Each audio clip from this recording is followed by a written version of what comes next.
Hello मेरे प्यारे बच्चों, आज हम पढ़ने जा रहे हैं संस्कृत की वो कहानी जिसे पढ़कर आपकी हंसी नहीं रुकने वाली। कक्षा 6 का एकादशः पाठः दशमः त्वमसि। दशमः त्वमसि मतलब 10वें तुम हो। दशमः त्वमसि 10वें तुम हो। यहाँ पर आप देख सकते हैं बच्चों, एक चित्र दिया हुआ है जहाँ पर 10 बच्चे स्नान करने के लिए जा रहे हैं एक नदी के अंदर। बहुत गर्मी थी, तो इसके अंदर जो सस्पेंस दिया गया है और जो जो लास्ट में एक मजाक दिया गया है जिसको पढ़कर आपको बहुत ही रुचि उत्पन्न होगी इस कहानी के अंदर। तो चलो बच्चों, आज हम पढ़ते हैं संस्कृत की वो कहानी जिसे पढ़कर आपकी हंसी नहीं रुकने वाली है। एकदा 10 बालकाः स्नानाय नदीम् अगच्छन्। एक बार 10 बालक स्नान के लिए नदी में गए। ते नदी चीले चिरं स्नानम् अकुर्वन्। वे नदी के जल में चिरम मतलब लंबे समय तक स्नान किया। ततः ते तीर्त्वा पारं गताः। इसके बाद वे उसको तैर करके पार करके बाहर आ गए। तदा तेषां नायकः अपृच्छत्। तब उनमें से उनका नायक मतलब लीडर मतलब नेता, उनका प्रतिनिधित्व करने वाला था, वो बोला, अपृच्छत् मतलब पूछा, अपि सर्वे बालका नदीम् उत्तीर्णा। क्या सभी बालक नदी पार करके आ गए? तो यहाँ पर देखिए, तदा कश्चित् बालकः अगणयत्। फिर उनमें से कोई बालक गिनता है। अगणयत् मतलब गिना। एकः द्वौ त्रयः चत्वारः पञ्च षट् सप्त अष्टौ नव इति। 1 2 3 4 5 6 7 8 9 इस प्रकार। सः स्वं न अगणयत्। उसने खुद को नहीं गिना। अतः स अवदत्। अतः वह बोला, नवेव सन्ति, 9 ही हैं। दशमः न अस्ति, 10वां तो नहीं है। अपरः अपि बालकः पुनः अन्यान् बालकान् अगणयत्। दूसरा बालक भी दूसरे बच्चों को ही गिनता है, खुद को नहीं गिनता। तदा अपि नवेव आसन्, तब भी 9 ही बालक होते हैं।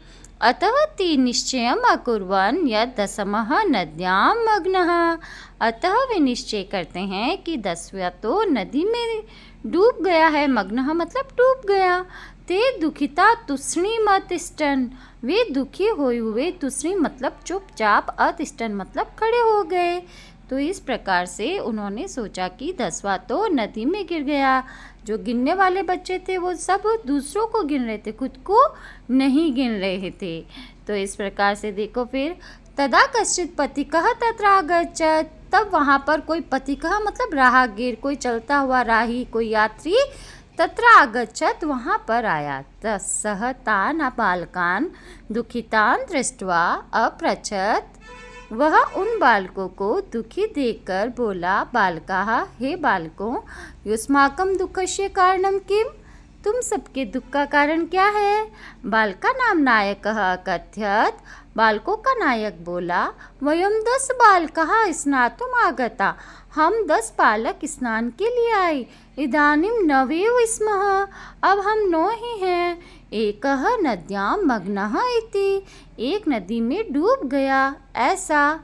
पथिकः तान् अगणयत्। तो वो पथिक जो राहगीर आया था, तान् अगणयत्। तान् मतलब उन सबको, अगणयत् मतलब गिना। तत्र 10 बालका एव आसन्। वहाँ पर 10 बालक ही थे। सः नायकम् आदिशत् त्वं बालकान् गणय। उसने नायक को आदेश दिया, तुम बालकों को गिनो। उसने उस बच्चों का जो लीडर था उसे आदेश दिया कि तुम बालकों को गिनो। सः तु 9 बालकान् एव अगणयत्। उसने तो 9 बालकों को ही गिना, उसने फिर खुद को नहीं गिना। तदा पथिकः अवदत्। तब पथिक बोला, दशमः त्वमसि, 10वें तुम हो। तत्श्रुत्वा प्रीहृष्टा भूत्वा सर्वे गृहम् अगच्छन्। इसको सुनकर सब प्रसन्नचित्त होकर, भूत्वा मतलब होकर, अपने अपने घर गए। तो इस प्रकार इस छोटी सी कहानी के माध्यम से हमें बताया गया है कि कभी कभी कोई टेंशन होती नहीं है, कोई चिंता का विषय होता नहीं है, लेकिन हम चिंता को क्या कर लेते हैं, क्रिएट कर लेते हैं, है ना। तो अगर आपने ये कहानी अच्छे से समझी है बच्चों, तो आपको ये शब्दार्थ भी बहुत अच्छे से समझ में आ जाएगी। नेक्स्ट वीडियो में हम इसके शब्दार्थ और हम इसकी बुक एक्सरसाइज करेंगे। तब तक के लिए थैंक